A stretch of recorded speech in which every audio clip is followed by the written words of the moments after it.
And I saw a lot out of Lunchbox, and I saw a lot out of Cloud. And guys, I just saw Roy go for a shot. He hit Ace once in the body. Ace had turned and ripped his face with a sniper of his own. Expect to see some fancy plays right now.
To the Vonu Podcast, the podcast making you invulnerable to the coercion of the state and the servile society.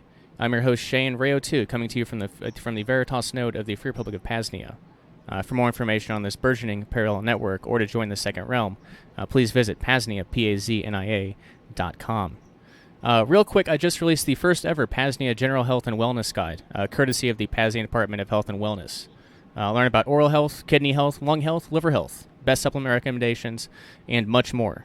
Just visit PAZNIA.com/health and click the button near the top of the page, or alternatively visit PAZNIA.com/wellness-land to download the PDF for free, and those links will be in the show notes. And if you have any questions or would like to schedule a health consultation, please email coordinator at PAZNIA.com, or I guess ShaneLibertyAttack.com works too. But anyway, over a decade ago, I believe when I was a sophomore in high school, I got my first Xbox along with Halo 3. My brother and I spent most of our free time in the basement grinding through the ranked Halo 3 playlists. We're pretty damn good, especially my brother, and soon after formed our own team and began to take it pretty seriously, with the goal of making it to MLG Orlando in 2008 or 2009, I don't recall. This is the advent of esports, and along with playing, we caught a lot of the Halo 3 tournaments live. And one of those folks I remember watching way back in the day was Ace. And like other elite Halo 3 players, he was a beast. But while also being a pro gamer, Ace is on a bit of a different path than others. After following some old H3 players from back in the day, Ace is one of the few that remains on my follow list. well as peers are promoting what I'd call quack medicine, subservience to authority, etc., Ace has gone deep into spirituality, health topics, psychology, and much more. It's truly a pleasure to see, and truly an unexpected pleasure to be chatting with him. A moment my 14 or 15-year-old self would have never conceived possible or realistic. Anyway, Ace's professional Halo days aren't in the past, though. He still streams, offers coaching sessions, and I think still participates in tournaments, but for Halo Infinite instead. Though if I'm wrong about any of this, he can correct me here momentarily. But without further ado, Ace, my friend, welcome to the Vonu Podcast. How are you doing today? I'm doing great today, actually. Just finished yoga, feeling really good, and ready to chat with you. Right on, right on. Yeah, so you just finished yoga, I guess, because I know there's like a lot of different schools of thought in that. Any particular, I guess, variety?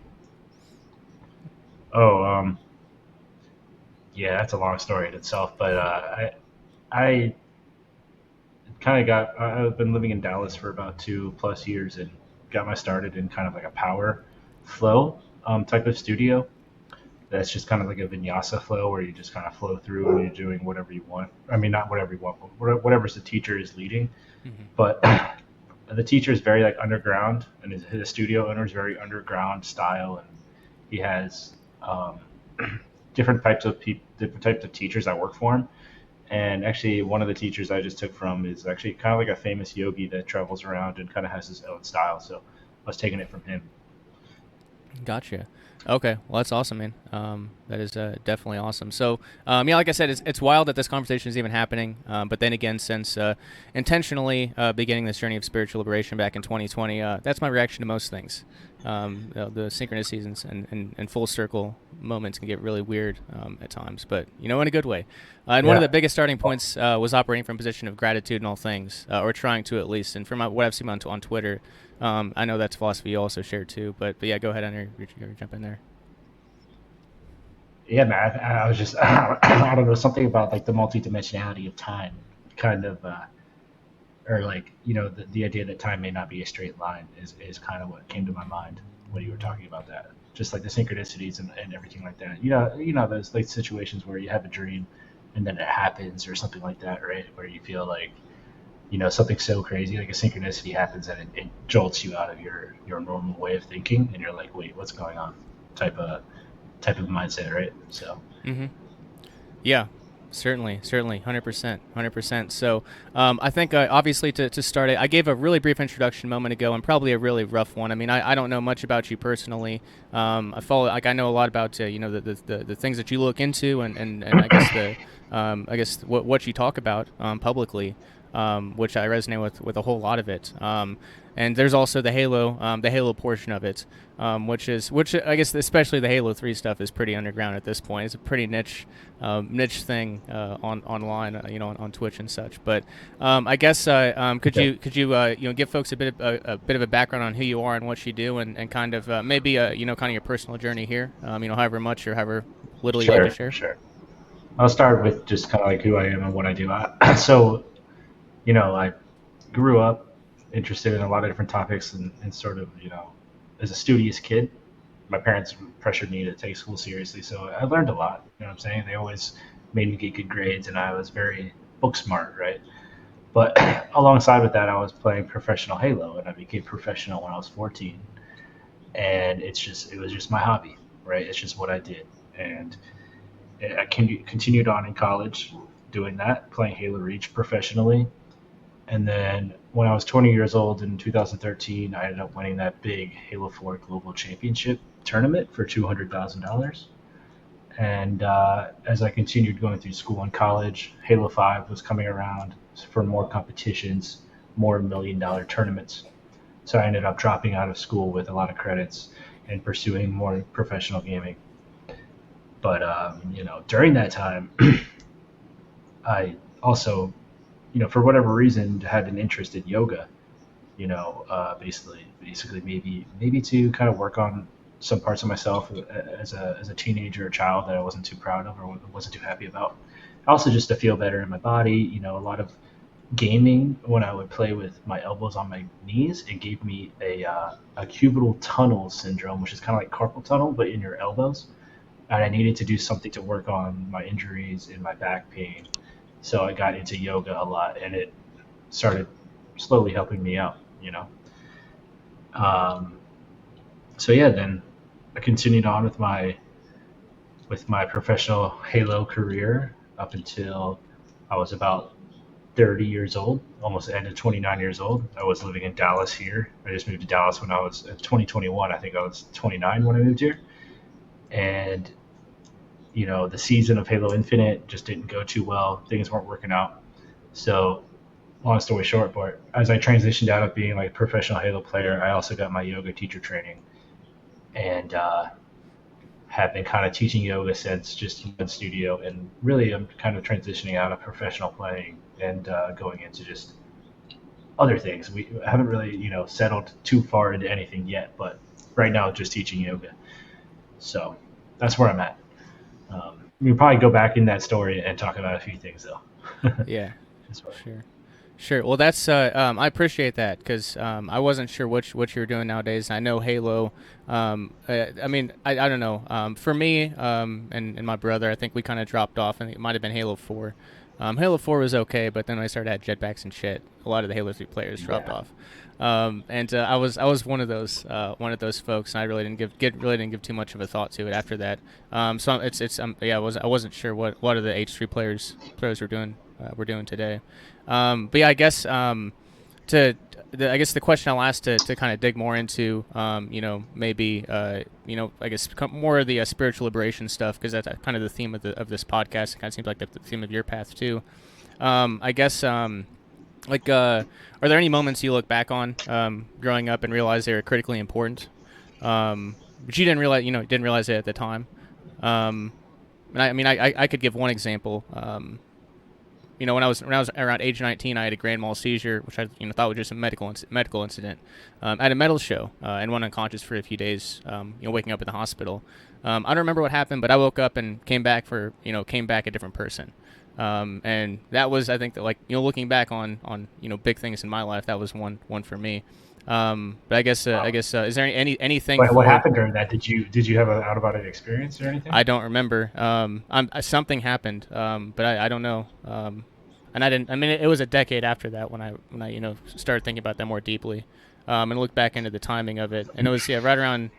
It was like January of 2012, or I think it was January 2011, something like that. So I started looking into the timing to see what was going on astrologically, just out of curiosity. I went kind of deep into it conspiratorially per se, but yeah, I don't know. That was I guess one of those for me that I look back on it now, and it's like, yeah, that was a turning point. I was not going in a good direction really before that, and something happened. I don't know if my higher self dragged me unconscious and beat the shit out of me in the astral realm or something, friendly, consensually and all that. But I don't know. But yeah, anything like that resonate with you? Dude, I think I have a lot of stories that are resonating, but I'll just start out by saying I grew up Catholic, and it's funny because I remember walking around as a child saying prayers and stuff. I'm like, why am I even doing this?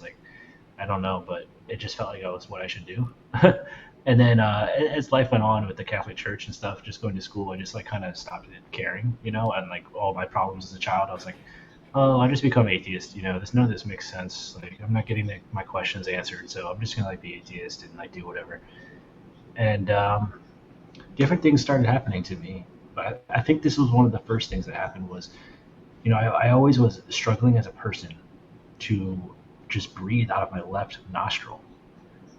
It was just, a deviated septum. Living with that is pretty hard, right? Just being able to breathe through your nostrils well. And my left nostril was always pretty clogged up, right? So I ended up getting a surgery on it for a deviated septum. And I got the surgery, and after the surgery, as your blood is being healed up in your nose, you get Flonase to open up your nostrils a little bit more. That over-the-counter Flonase stuff. And I believe I took too much. I hit it, you would say, 2 times instead of 1 morning. So, right when my nose was healing, I could breathe. I finally, after I did the Flonase, I could breathe for 2 hours. I'm crying tears of joy. Oh my gosh, my nose is open. I can breathe, Mm-hmm. And then after that, I pursued to have a very hard maybe 3 days straight of being awake and like mental side effects, but something that I've never experienced before, where I couldn't sleep, and I guess after not sleeping for a long time, you're the anxiety. I don't know how to explain it, but you kind of just like get opened up into like your mind, and it just feels like there's like an onslaught of thoughts coming in, like an anxiety attack, that you can't stop, and that not being able to sleep for a long time and going to. I remember during that time, I went to the gym, and it's like my mind was unlocked, and I was like lifting way more weight than I could have ever lifted before. Like it was a whole mental like breakdown that I had, you know and I can't really explain it, right? But it was intense at the time, and that kind of was the first thing that opened my mind up to being like, okay, maybe like everything we think is not necessarily so true in this kind of like Western society, like so far. Like maybe there's other stuff out there, and that's besides the point. Over the fact that I just had always had interest in other things, and it's around the same time that I as a growing up as a teenager, I was binge drinking every weekend, which is not a good habit, I would say, right? And I was like getting really, really I guess having hard hangovers, and really just like wondering, like, kind of like what is going on in life, like I don't feel like this is like this is everything, right? And that's when I started kind of going down, just learning about, I guess, not so mainstream at the time topics, so like stuff like astrology. I looked at my birth chart and I'm like, okay, this actually does. I mean, I understand that like it can just be general things, but like some of these things do really sound like me, you know. And with going through depression and learning about other things like that, I started to just go down my path. So that nose experience I had with the deviated septum, that was one of the first things that really started switching my thinking. And then I'll throw in another story. Is during the same time I had all this depression and whatnot, I'm competing in Halo 5, and I think it's around 2016 or 2017. I can't remember the exact year, but we were. I had a lot of like I had a hard time sleeping, and we were like just me and two other Halo pros were wandering through California at different motels, just like going to parties of like E3 or something like that. And we were drinking a lot, doing some drugs, and I ended up, I was listening to like YouTube stuff to like fall asleep, and I think I ended up astral projecting out of my body in one morning in that hotel, and that's when I was like, okay, what the hell was that? Like something is going on here, like this astral, like I had never even really known what the astral was or anything like that up to that point. So I was like, okay, so I'm gonna start looking stuff up and figuring stuff out, and trying to start changing my life path, because I'm not really happy with where I am right now. Right. Yeah. Yeah. Yeah, and I guess I'll mention for some folks, again the Western folks, the astral traveling is the Eastern term for it, but in the West, it's more commonly known as remote viewing, and it's not woo woo stuff. I mean, like you look at back, like, was it Operation Stargate? I mean, the government they've already done their their research with this sort of stuff. Yeah, it's yeah. I guess the astral travel is more the Eastern variety, but yeah, that's interesting, man. That's really interesting. I really haven't had any experiences like that, and I guess that's kind of where where a lot of my focus is now. Western society is very much left brain with all of the science and the logic and all of that. And I guess I have a mentor, and something and he's kind of that same way, you'd think, but he's also I guess he's also one that's kind of a common theme we've been discussing was silencing the left brain. So doing more of the things like yoga, like you can gather and obtain the exact same information, the exact same knowledge, without like the grueling like that grueling approach of like analysis, that mental analysis. You can get the I guess for the modern mind, maybe downloads is a terminology for it, but you can get things through the right brain approach, whether it's yoga, meditation, or any of these things. So yeah, I think that's something that's high on my focus now. Well, I like to focus on that topic because that's kind of at the beginning of where I see all the problems coming from.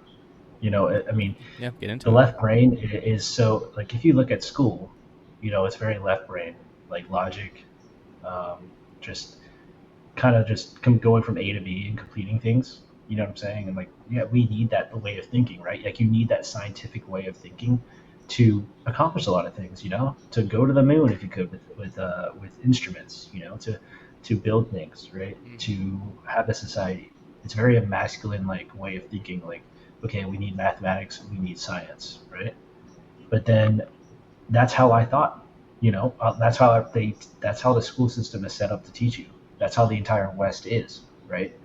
Is we are put into these boxes and to try to think logically and put into these like just wheels to churn out like a result, right? And I thought like that a long time. And it wasn't until I was drinking and just having a hard time that I finally like said, what else is out there? I finally started opening up my kind of, it's a process, right? But you start to like, oh, maybe there's this other side of your brain, this other way of thinking that is more about feeling and more about things that aren't so rational and that aren't so logical, right? That there's this realm of potentiality out there, you know? And like, that's why I got into something like astrology, which I don't really like, it's not like I dive deep into it and care about it so much, but I think it has some sort of merit, right? But like just the ways of the East. So you can see how the West is very logical, very left brain, and then the East is very right brain, right? It's kind of like the yin and the yang too, right? The yang is left brain, like masculine. The yin is more feeling, right brain, right? So it's about people haven't ever opened up their mind. There's blocks almost because of how we are built in the society, right? How we are fostered to even know what the right brain is, right? It's like it's also it's these are on big scales too when you look at it, the entire West versus the East, right? Or the entire. I've also heard of an article or like a page talking about how you could say that North America and South America is kind of divided into that way of thinking too. North America is more logical and South America is more like feeling, like right brain, as a collective, right? True. And I didn't know this until I traveled to Mexico or something, right? Where I was living in Dallas, for 2 years, and then I finally went down to Mexico, right? I went to Cancun, I went down to Tulum. I'm like, you can immediately feel the nature and the energy, and you can immediately feel how this area of the world is primarily in their, more of a relaxation state than a hyper competitive, masculine like state, So, yeah, it's a big thing that a lot of people don't really even know, and I'm happy we got to talk about it. If you want to add anything. Sure. Yeah. I guess. Oh gosh. I guess yeah. There. Yeah. A couple directions. I guess the first thing that came to mind, and I think I sent this to you in the tweet, which got us connected. But Rudolph Stein and the Blood Demons was an episode that I posted, and it gets kind of it gets into the Theosophical Society and Anthroposophical Society, anthroposophy. But I guess Rudolf Steiner talked about it a lot, but talking, East versus West, it's Lucifer versus Ahriman is kind of the I guess the and again, it's not like religion would have you view it in those terms, but the East is Luciferic and the West is Ahrimanic. The East being basically disregard the body in its entirety and try to leave the body. Disregard the body, and the West is the hyper transhumanism now, like never leave the body, like like never die, like never leave. So you have those two different polarities, and and that's, I mean, you bring up someone like Walter Russell from the early 20th century. It's all about, like, the universe is based on balance. So it's not that Lucifer or Ahriman is evil. It's that you can't disregard the body in favor of the spirit, and you can't disregard the spirit in favor of the body, essentially. But yeah, I guess that's just the initial thoughts that came to my mind. Yeah, I first became introduced to Rudolf Steiner from somebody that gave me a book when I went in 2022 when I went down to Mexico. But I mean, I've been studying a little bit of his stuff, and I've been watching actually a lot of G.G. Young videos, who pretty much just translates him. Very interesting person, G.G. Young, talking about Rudolf Steiner. But yeah, I hear you. I had never heard. I don't think that the East is Luciferic and the West is Harmonic, but that does make sense. Um, I don't know if Rudolph did he compare it to the right brain, left brain? Did he actually do that? I'm not sure if he did that explicitly. Yeah, I'm not sure. But yeah, it's. Can you tell me a little bit about that episode that you talked about? I haven't heard it. Which episode? Oh, the Rudolf Steiner and the blood. Yeah. So basically, he was talking about so Rudolf, and this is secondhand from I've heard it from multiple people and people that I trusted. I've not read. If people knew how much or how tough Rudolf Steiner was to read, they'd understand. Just give it a try. Yeah. It's difficult. But yeah, in the 20th century, and you can find where he's like it's not like it's nonsense, but 100 years ago, in like. Whenever it was, I guess 1920, or I guess early 20th century was talking about that there would be a vaccine in like 100 years that would essentially finally sever the connection of humanity, or it would open up like whatever, however you look at it, it would sever humanity from Creator, in a sense. And that those were part of it, and that blood, kind of getting into like blood demons, kind of I guess some of the interdimensional stuff, which a lot of people don't like getting into, or I guess in Walter Russell terms, interoctave, but yeah, it's so yeah, that's the it was just an article posted in a different magazine that I just did the audio of, but yeah, it's yeah, not positive stuff. Not positive stuff. It's a topic that needs to be talked about, for sure. Mm-hmm. And I was going to throw in I think people shy away from just being a student, like to disregard their preconceived notions about how reality works and like what they grew up learning, and just being able to be open-minded and learn and look at new perspectives, and keeping it, maybe not necessarily believing everything you see is true immediately, but at least being open to new ideas, right? And going down the routes of learning what they are, right? And going on the quest for discovery of what the truth is, because I think that's kind of like what we're all doing here. You know what I mean? That's what I identify as doing for a long time, is just trying to figure out, like, ever since around those stories I told you, like, I want to know the truth. I want to follow the right path. Mm-hmm. And I want to, figure out what to do next, right? And I want to know, and that influences where I'm going in life, right? And I think that's not. It's just people are really dogmatic, and sometimes they're too rigid on their beliefs, right? They're not open to change, which it can be hard to change, but you know what I'm saying? Yeah.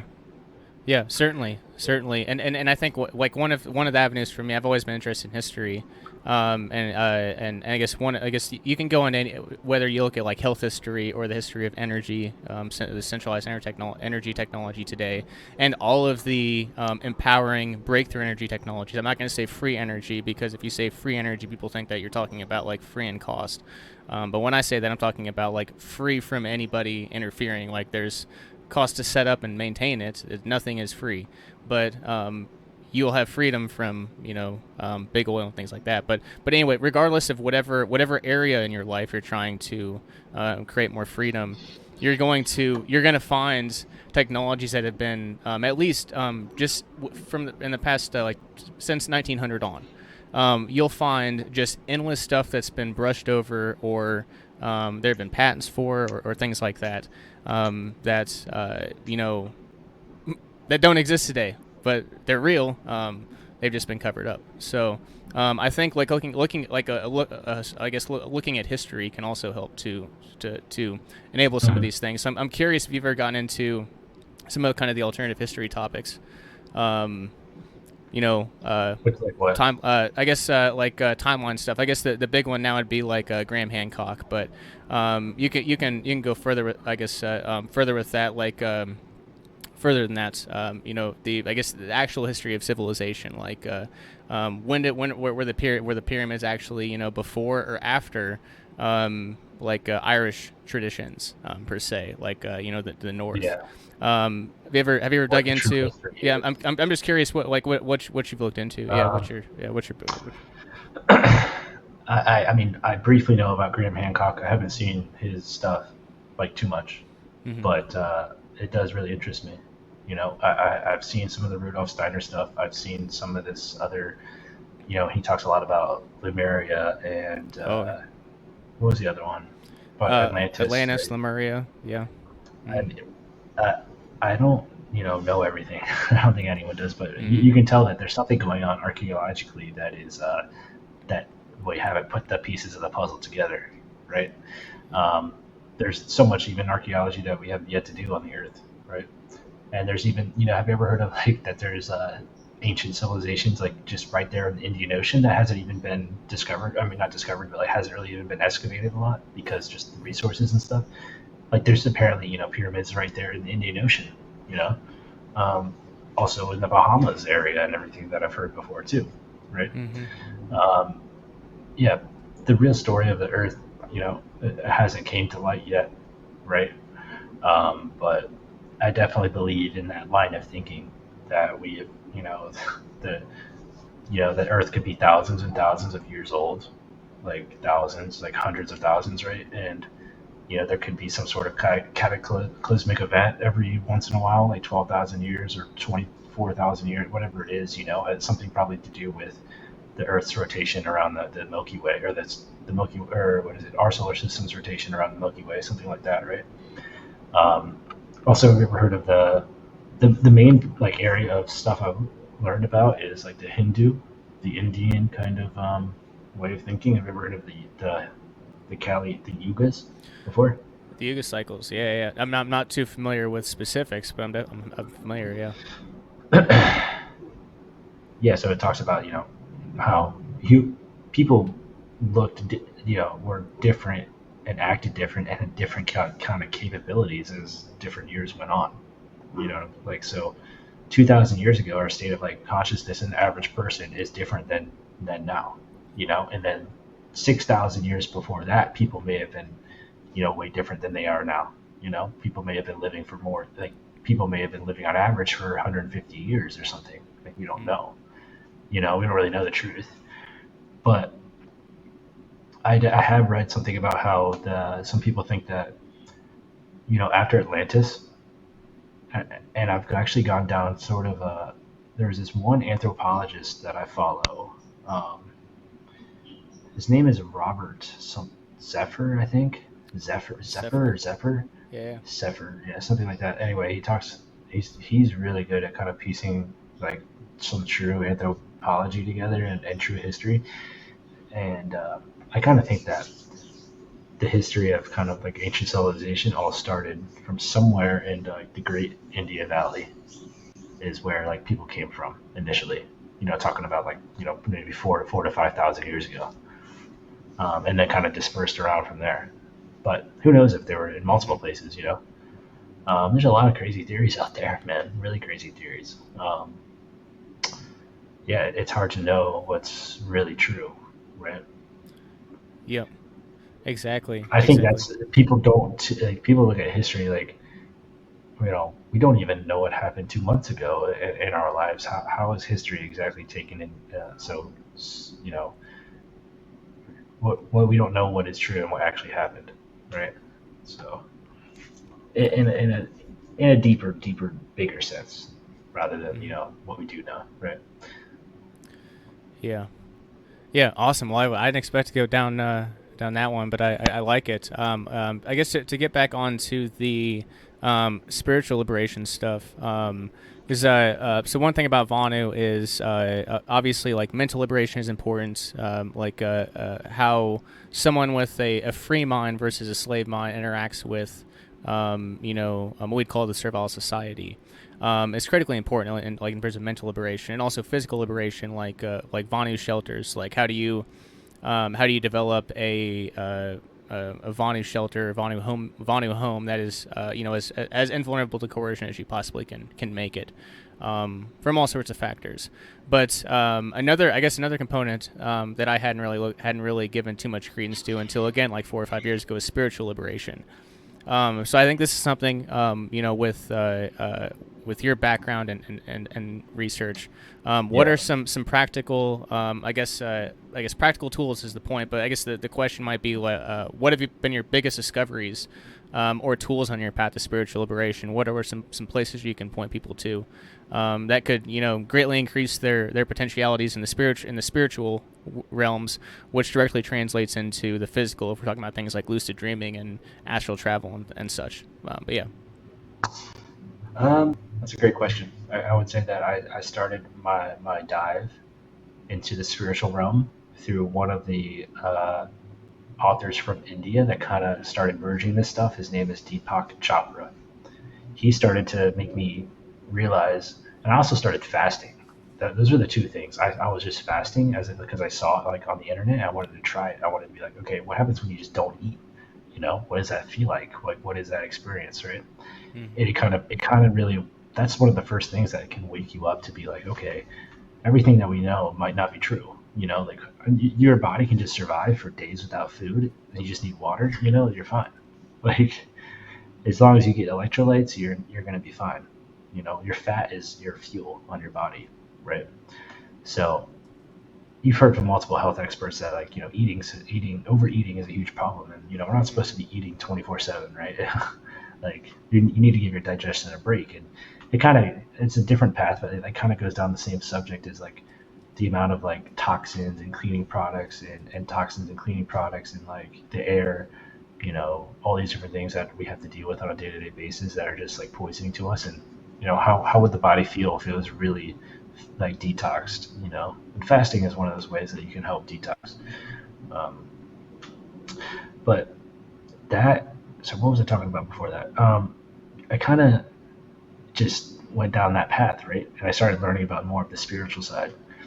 And the other thing I would recommend is yoga and some sort of, Eastern, I would recommend like Eastern way of, not everyone is drawn to yoga, but they might be drawn to something else that is from the East, like Tai Chi or like Qigong or something that is able to kind of, work through energies, right, in the body. Because I do believe that, we have a lot of these blockages in the body, and somehow, some way, they need to be worked through, right? And through me doing yoga, I started in fasting. I had my own personal spiritual like kind of experiences, and that's kind of like what led me down the path of trying to learn and connect, different religions together, and what the truth really is. So one of the people that I started reading that helped me do that was Paramahansa Yogananda. He's one of the first yogis from the East that came to America, and he actually wrote this book called Autobiography of a Yogi, and that's a very popular book. Steve Jobs had it at his funeral. Elvis Presley was reading it in the last movie I saw about him. It's a big deal, right? And he came over. He talked about all those kind of things, right? And there's even a documentary about him called Awake, right? But in that documentary, they don't go into a lot of like the real spiritual stuff that he may or may not have been doing, So that's one of the things that first woke me up to that kind of side of life, and I started reading that. And then, that was a huge influence on me because there's so many different books that come from that realm of thinking. And it's kind of one of those things that you just kind of, if you want to start diving into the spiritual aspect of stuff, just kind of look for things from different Eastern like masters or like whatever interests you, right? And then start your journey there, and then you'll just be led down the right direction that you need to like see, right? So from around the Yogananda time, I was going through like like ancient Chinese Taoist practices of like sexual energy cultivation, and you know whatever they could do to kind of metamorphosize their body into and being able to like control different things and different energies, right? Because it kind of makes you like realize like some of these fairy tales that we thought were just like an anime like may or may not be like real. Some of these different things that some of these people are doing in the East, like who really knows what um, you would have to go there and study it. Like a temple to really know what some of these monks out there are doing in these different areas of Asia. There's just so much to be discovered, you know. Like people are. I just talked to a guy the other day. He was saying how you can use sound, for example, to heal parts of your body, right? Just like sound healing, if you've ever done a yoga class or just different frequencies, have a large healing effect, right? And that's why like some of these monks are out in temples, praying or having mantras and chanting in different languages, right? That you don't even know what they're saying, but it's having some healing effect on them, and it's obviously doing something for them, and it's something that's been in their lineage and being transferred down for centuries, you know. So there's just so much out there, man, to talk about. Really, I'm still on my path of discovering a bunch of stuff, but I really do think to answer the question is that you should start with some sort of Eastern practice, right? That you are drawn to, and start there because that is kind of like the beginning to whatever path probably calls to you, you know. Yeah. Yeah, and that's solid advice. It really is. Yeah, I mean, look, the East doesn't have like again like but we're talking about like I mentioned before, we're talking about balance, and the West has like the Eastern traditions. I had never been introduced to anything from the East, like even something as basic as like reincarnation. Even growing up in like a conventional Christian church where reincarnation was part of the original Christianity, it's not anymore. It's not now. Even something as basic as that, I didn't, I had no idea about Eastern traditions. And then, as we've talked about, they had a holistic view, a holistic approach to life where, the astrology tied in with the medicine. It tied in with day-to-day activities. It tied in with like when you're starting a business. It tied in with like every aspect. It tied in with every aspect of life. Everything. It was a holistic approach. Whereas the I guess the West approach is definitely not that. It's one specialty. You major in one thing, and that's and you get kind of the basic I'd call propaganda for the rest of it. And you might have some specialized interesting knowledge higher up, but not on in one thing, but not spread out. Can I add a point back to what I wanted to say? Yeah, please do. I mentioned to somebody named Deepak Chopra, right? And I was a very left brain logical thinker until I started reading his books. I started thinking like the potential field, even like it's popular now, like Joe Dispenza, people talking about like these meditation and this manifestation stuff like that, right? But back like years ago, it wasn't that popular. But it's the first thing that opened my mind up to this right brain of thinking, like feeling, like this meditation, like what really is this about? We're working through a lot of our ego and our chatter mind that is just endlessly, running from one thing to the next, right? It just has to be that way. It's designed that way, right? But back to the point of Deepak Chopra, he started making me think about like cancer and how cancer is more of a problem, like a signifier than it is, it signifies that your body has a problem and it can't deal with it, right? More than it is like just this random occurrence that comes to you, so it might be you're over intoxicated in this thing or that thing. And, it started changing my way of thinking. So one of the other things, and I'm not gonna be able to, show my research of what article I have right now, but something I started looking at was the sun. I used to be so white and pale, and I would burn when I used sunscreen within 20 minutes, right? Until until I started changing up my diet. I got rid of certain foods, and I was fasting a lot, and I felt very like cleaned out in my skin and less inflamed, right? And that was able, and by going through the sun and building up a tolerance, I was able to get more of a sun tolerance and just tan more and develop more of like an actual tan that was my block for the sun, right? And I just think that from what all the people that I follow on the internet now and look at, I think the sun is actually, a giver of life, and there's no reason to be so fearful about it, right? Compared to what a lot of people have been shoved down their throat about what we think about the sun. And I think there's a lot of people don't understand that, like, a lot of these chemicals in some of the sunscreens that have existed when we were using them as we grew up, those things actually get stuck in your skin and you can't, and then they cause cancer and stuff like that, right? And I'm not saying, listen to what I'm saying, go out in the sun and like burn. If you burn, you're gonna burn. But I think there's ways to naturally make sunscreen. I think there's better ways to naturally build a sun tan and a sun tolerance, like going out earlier in the day, going out at night until you get used to it. Yeah, just making sure that you detox. Starting early in the season, not just like a lot of people do. It's like it's summertime and they decide to start going outside. That's not the right, and then the whole time, the other seasons they've been inside under blue light and all toxic with different like alcohol and everything else. You know what I mean? It's just it's a big topic that you should do your own research about, but I think it's something worth looking at. Yes, and I'll even toss one other thing. So I think I've seen you tweet about it before, but polyunsaturated fatty acids, linoleic acid in particular.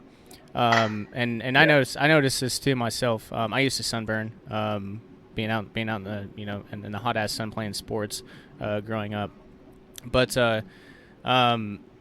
there's endless anecdotal examples of people who would burn within 5 or 10 minutes of going outside when they stop consuming linoleic acid. Mostly seed oils is the common vernacular. Then they're magically immune to the sun, not magically immune, but like they can be out in the sun for like 3 or 4 hours and like not have any burn that worries. Not like you have to take out every single thing. No. When you start looking at the ingredient list and seeing how every single thing has it, you're like, wow, I feel better when I eat real things that aren't like using that. And a lot of people are catching on now. You know what I mean? I see it all around now. I just posted on my story on Instagram like a guy that's 60 years old, and he's been doing it for years, living this lifestyle, and he looks healthier than ever. He looks like, and he talks about how when he's outside, when you're not in the sun for a long time, you can start to feel its effects it's doing on your body. You feel like you're not the same person, right? Until you get back in the sun, you're like, wow, like I feel like I'm me again, right? It gives you energy. Yeah. Now, everything in moderation, right? Build up tolerance and do your own diligence, right? Go in moderation. You can't just like have one extreme, right? It's a balance. But totally agree with you. Yeah. Yep. Just listen to your body. Yeah, your body will let you know what's going on. So yeah, I guess there were a couple things. Wow. I've been going for about 45 minutes, so not super long yet, which is good. It feels like we talked about a lot. We've covered a lot of ground so far, but I guess just a couple of notes from what you mentioned before in terms of fasting. I'm not sure if you've ever looked into the Essenes, who were they pre-Christ Christians, who they were the ones that predicted Christ, coming and all that. But they're one of their spirits. They were very Gnostic in their approach, but one of the things that they were very much into is very like radical fasting, like 40-day fasts, and I know like I haven't been able to do anything beyond like a 36-hour. I've got so-called type 1 diabetes, so my it has nothing to do with my pancreas. I don't think it's liver based, but my liver is got some liver malfunctioning. So fasting, long-term fasting has not worked for me. But for a lot of folks, like once you get past what like a week long or whatever, the spiritual experiences, come in. And imagine doing it for like 40 days. Yeah, so I went 9 days my first time, but I had a lot of fat. Yeah, but yeah, you start to feel different, and I just think it has a lot of significance, right? It's a good practice to it's like a tool, you know. It's something that you should have in your arsenal that if you ever want to use it, you know. And a lot of people, a lot of cultures fast during like a full moon or something like that because it's more intense, right? The moon energy acting on you, different like astrological, like significant astrological events, you know. But yeah, I have heard of the Essenes before. I did read apparently like the like maybe some excerpt from the Essenes from the Dead Sea Yeah. Scrolls or something like that. I read like a little caption one time talking about connecting to the nature, and yeah, I'm actually reading a Gnostic gospel. It's this book. It's called The Secret Teachings of Jesus, and it's actually talking about. It doesn't say anything about fasting really in it, but it is like the Gospel of Thomas and like these different gospels that were discovered in Egypt. Like a couple. Nag Hammadi, I think you're talking about. Yeah, Nag Hammadi. It's from that. It's like translations from that. Yeah, and yeah, totally. I'm a very open mind. If you want to like go down the route of religion, like I think that religion is very dogmatic in society at this point. And you know, I didn't believe in the spiritual realm until my experiences, and I see religion in a very occult or a very esoteric sense, rather than the dogmatic, you know, left brain logical approach to it. Right? Very Rudolf Steiner, very like if you start looking at Rudolf Steiner, if he talks about everything, that's kind of where I don't know if Rudolf Steiner is 100% the truth, but I definitely subscribe to the occult way of thinking or the esoteric way of thinking about all the religions. And when I've actually read a book that basically that if I could summarize the book into one sentence, it would be all the essentials of the religions are the same, only the non-essentials differ. That's basically the one sentence from the book. So the idea is, you know, treat everyone like you'd want to be treated, and people are going through their things, right? But you know, you want to be able to kind of be a person of humanity, like a higher, like you want to act as like a higher figure, someone that doesn't cause pain to others, and doesn't hurt people, and you know, lives righteously rather than kind of the chaos that we see in the world nowadays. Yeah, man. Cheers to that. Cheers to that. So the other point, and there were a couple more that popped up there, but I have to stay on focus here. I want to get to a couple other important ones. So you're talking about Eastern yoga, and you mentioned Qigong. I came across something called Drunken Monkey Qigong, which is basically, and I kind of it's you know it's a subjective thing. So like the idea is you just whatever movements your body wants to make, like you don't think about it at all. It doesn't matter if it looks ridiculous. Just whatever movements your body wants to do, you do it. And I work in you know like 100 push-ups and some other stuff in there too. But it's like whatever your body wants to do, you do it. No matter how weird it is. And a lot of it's more so a lot of it involving balance, you know, on one foot, things like that. But yeah, so I guess that's the only thing that came to mind with the so you just kind of use your intuition and go where do you want to go. Yes, exactly, and it's really hard. I noticed this with myself, but it's really hard to do it for longer than 2 weeks. That's been my like consistently. I'm not sure why. I noticed it myself, and I've heard other people talk about it and bring it up. Like, yeah, I get to about the week mark and I can't keep it up any. Like, I think it's so effective that like the physical body, like getting rid of some of those blockages, those energy blockages that you're just like intuiting when you're doing it. Your body like basically puts up a block to make it where you can't you can't do it that consistently. And that might just be Qigong generally, it's not just this variation, but I've found like Qigong is one of those things where it looks and it kind of feels ridiculous, but I think you might be muted if you're talking. Yeah. Yep, so what is it about your physical body that won't let you do that? Well, it's not physical. I'm saying it's not physical. It's like it must be some sort of mental or spiritual thing, mental or spiritual block. It's hard like But it's, you're not saying that's like you like the motivation. You're saying that like you just don't have the energy, or no, it's just for some reason you can't get past like the 2 week mark of doing it consistently. Um, like it's one of those things. I don't know. It's something that's it's yeah. It's very strange, but it's not just a report from myself. I think I want to say something about Please that do. is like, you know, what someone told me, this information I discovered recently is some of these people that are out in the East, there's different ways of doing things, right? But some of these people, some of these healing practices are so intense that that's why people lose their hair. I look at or people, they age faster, right? Because like there's so much inner heat being built in the body of healing and stuff that like it's taxing on the body doing all this stuff, right? So like you can't just like go do a bunch of certain yoga in like in the in the wrong environment, where it's super cold.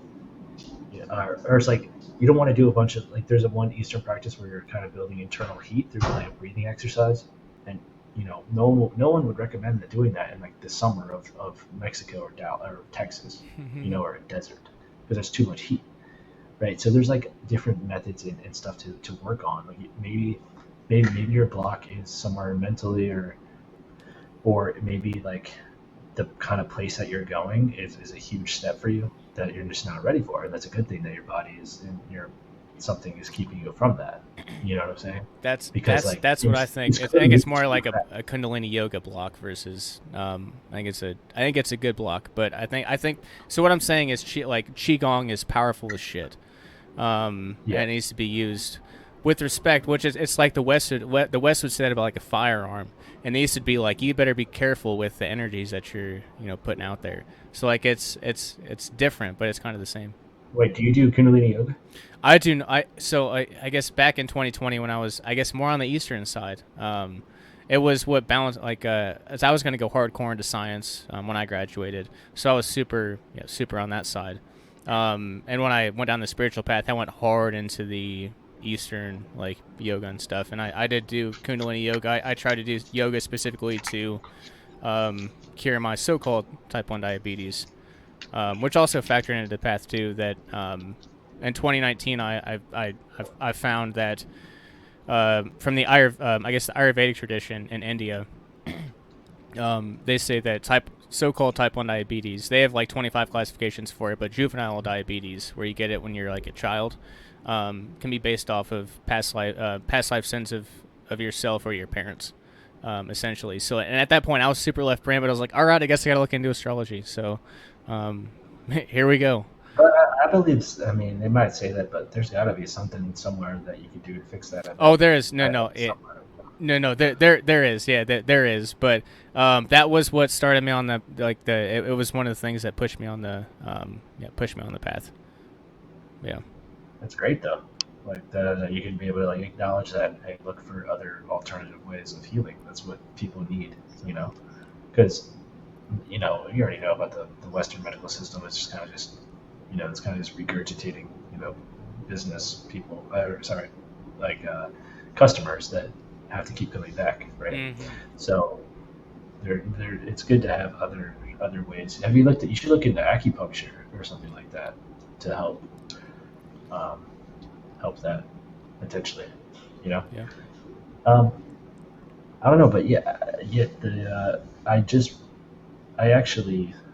I'll mention that. So after doing a lot of yoga throughout my life and doing the fasting, I think I was on a little bit of a fast track of like opening up, right?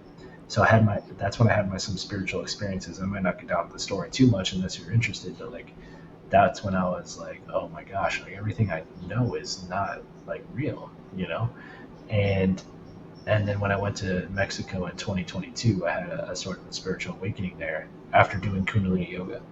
So now that's when I was like, okay, there really is something to this, right?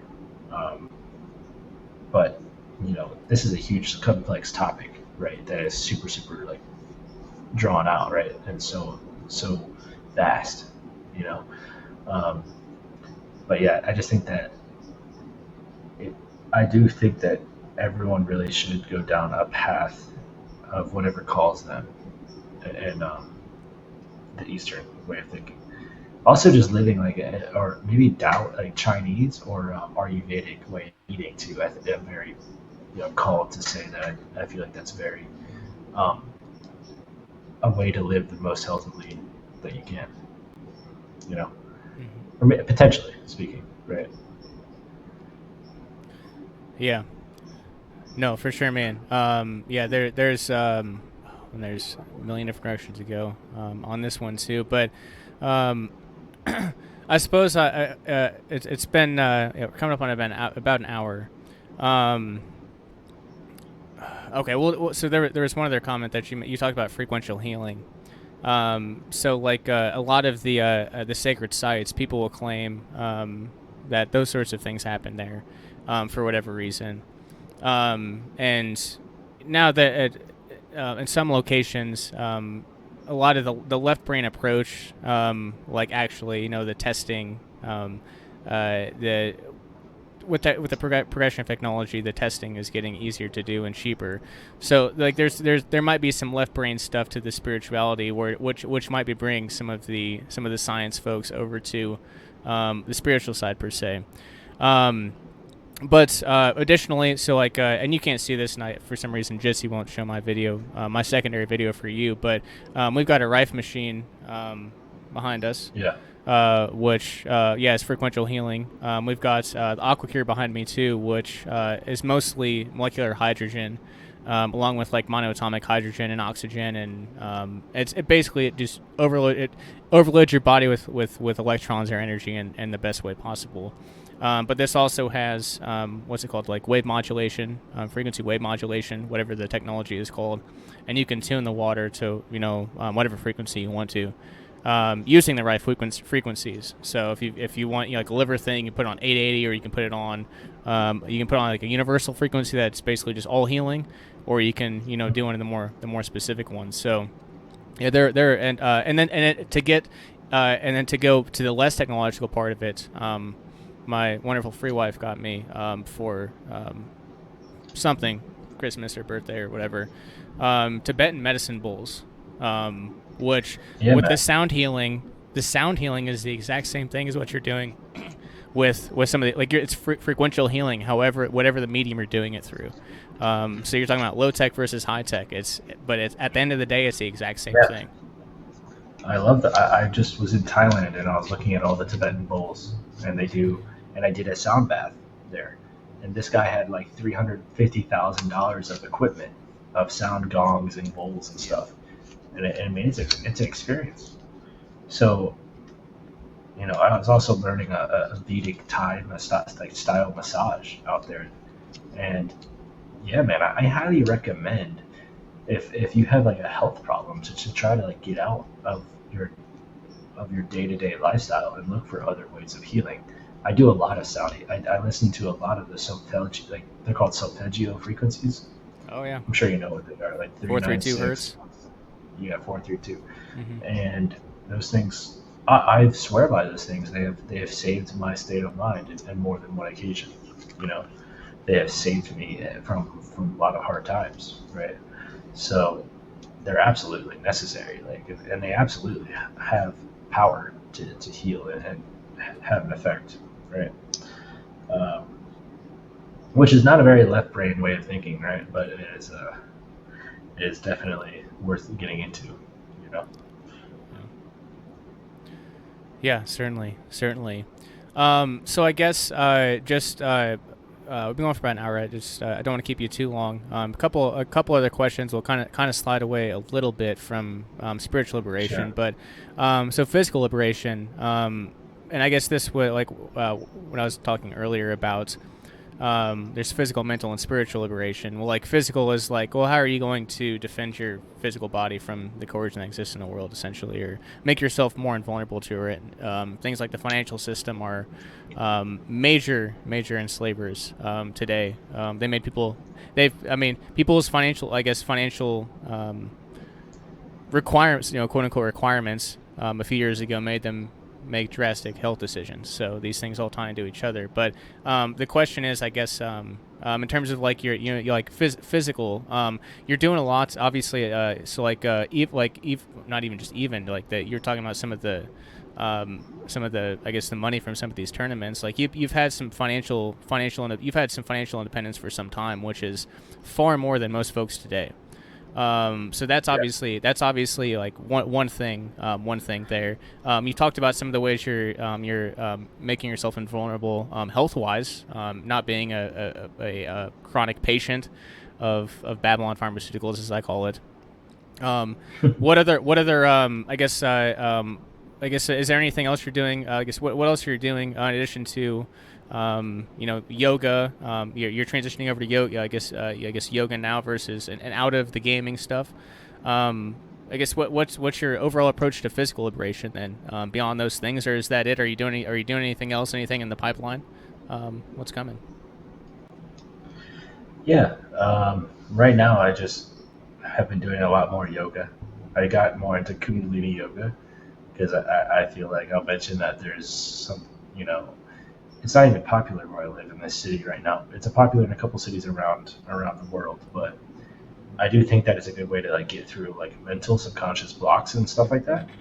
And that's kind of like something I've been really consistent with lately. And just I just wanted to mention, like, I like how you talked about the drunken monkey what's it called, Tai Chi or Qigong? Monkey Qigong, yeah. And you said that it was kind of just like moving wherever you want. And lately I've been kind of like I'm good enough at yoga to like not necessarily just listen to the teacher and follow him along, but just kind of like go based on how I feel. If I need to go stay somewhere, I'll stay longer and I'll breathe deeper, rather than just kind of being so cookie cutter with like the directions. I think that's such a underrated thing to talk about. It's like you need to listen to your own body and intuition and go to where you need to go. Sometimes you don't need 30 seconds in this. You need 2 minutes, or you need less. And in this pose or this position or doing this thing, and maybe in general in life, you need to slow down in order to speed up. Maybe a lot of times I think in Western society we're running from one thing to the next, thinking it's going to liberate us. Like the next thing is going to like help us, when in reality, like, we're stuck in the same loops, like a hamster's in a wheel. You know what I'm saying? And like you're in this dealing with the same problems, and maybe the answer is to slow down and just really slow down and try to listen to yourself in the silence and figure out from there where to go. So something that I really do lately a lot is grounding. I go you can sit under a tree, you can hug a tree, you can just sit with your feet in the grass, but whatever you're doing to find, stare at the stream or the river, stare at the sky, and just like let the energies disperse and cleanse. I think nature is like, I've heard it in multiple different places too. It's like you're having a bad day, or like, your boss yelled at you or something. You might just need to just sit and let the energy of the earth or something dissolve the energy, and reset yourself, because before you start doing too many negative, like downward spiraling things. I think nature is a good way to disperse the energy. So that's one of the things I do. But yeah, man, I've been looking into myself. I'm trying to actually, I'm trying to find more things that I can do to earn money that isn't kind of costing me physical or spiritual health, right? Physical, mental, or spiritual. Like, trying to make money that isn't at the cost of my physical, mental, and spiritual health, right? I think everyone agrees with that too. Yep. You know what I'm saying? It's like, there's always trade-offs, right? And a lot of people are stuck in their jobs because like it's a good paycheck and they need it, right? And they just don't have the means to quit and find something else, right? So for a while now, I've been in discovery of like, what else do I really want to do? And I don't necessarily know if anybody listening, has good ideas or something, but I've been trying to discover that, right? And follow my intuition on what I really want to do, right? So, besides actually just today, I think one thing people can do to kickstart their health in a sense is to get out into nature or maybe go on like a retreat or a yoga retreat, and that and if they have the means to at least, and that could be something that could kind of kickstart their healing process, right? Yeah. Yeah, agreed, brother. Agreed. 100% agreed. So, and I want to maybe as one way towards that. I mentioned PAZNIA a little bit in the pre-chat and kind of what we're doing. But it's a vetted parallel network. It's not open to the public. There's smaller gatherings. But this year, Vonu Fest 5 is happening from September 30th to October 7th. An hour and a half northeast of O'Fallon. Just to give you a specific location. But anyway, there's no a lot of like freedom festivals that I go to. There's like speakers with a schedule and stuff. There's not really much. There's not really any of that. But we basically, in addition to just getting together with like-minded folks who are going down these spiritual paths to self-liberation or physical paths or whatever, trusted folks who have forsworn the use of coercion. I guess long story short, would love to have you out there. There's it's gonna be a lot of breakthrough energy stuff this year. It's pretty much the only tiers I can provide. But hopefully there will be another individual there that might talk more about some some of like the I don't know. I'm not even going to tease it at this point. But anyway, it's gonna be a great event. And would be honored if obviously like you're invited if you'd ever want to come out for this event or fun. any other to meet other self-liberators, like-minded folks. And again, we're trying to build a parallel network. So like we've got a homestead here. We don't do business with normal society. We bring our sorts of folks to us, and then do business here. And that's what we're trying to build, throughout the U.S., throughout Mexico, throughout there's even PAZNIAs over in Europe. So if you want to get connected with a network, we're building something here, man. And like I mentioned before, you were one of the ones that stuck out. Like I'm in resonance with you, my brother, and you're always welcome out here. And be honored if you want to give a talk or whatever. You're welcome out here. So.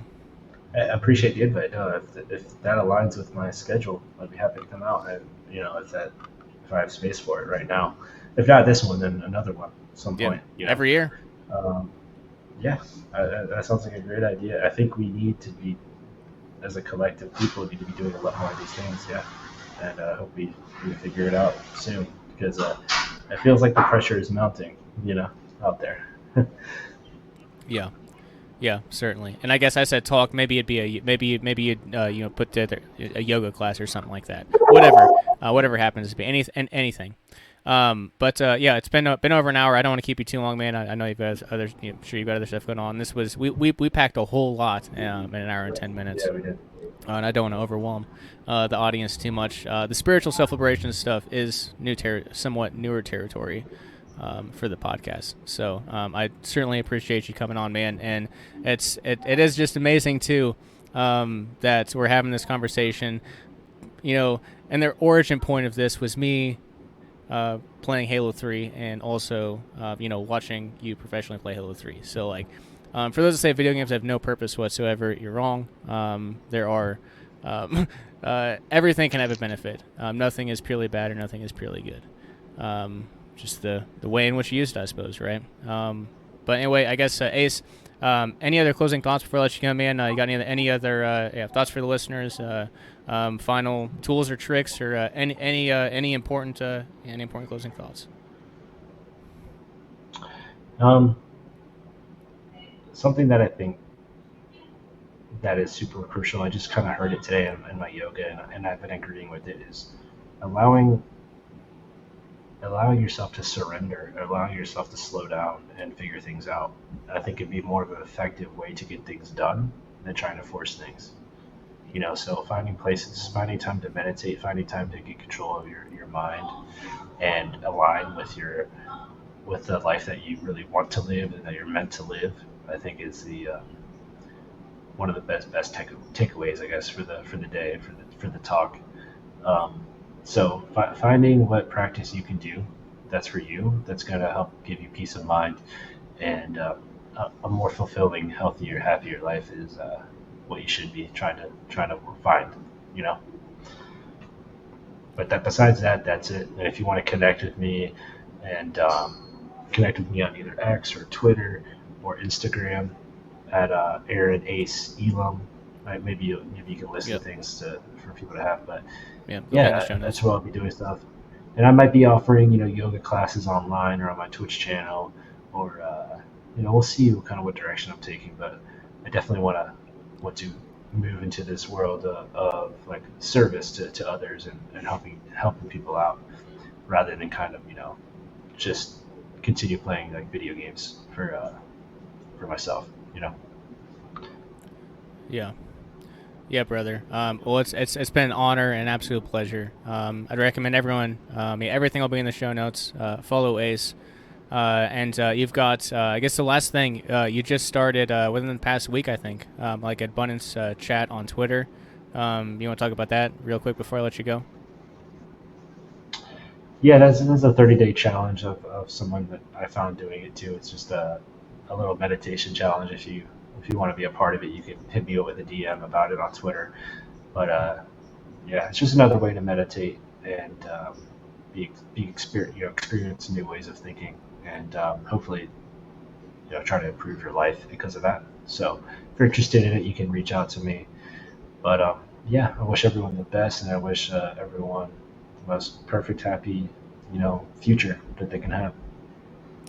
Cheers, brother. All right. Well, Ace, it's been an honor, pleasure, as I said. For the audience, thanks so much for tuning in.